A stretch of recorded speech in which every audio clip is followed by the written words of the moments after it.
Hi, welcome to Do It Yourself channel. Today I will show you how to remove and disable all the animations in the Samsung Galaxy S22 Ultra. To disable our animations, we need to go to Settings menu here. Then we have to scroll all the way down until we see accessibility options right here. Next, Vision Enhancements.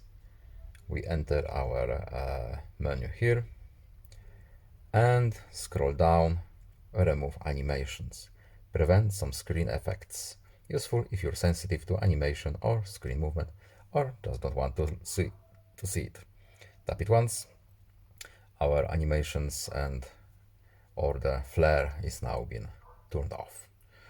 To turn it on, simply tick it back again and it's our default settings now. That's all. I hope this video was helpful to you. Please leave a like and subscribe. Have a nice day and see you in the next video. Goodbye.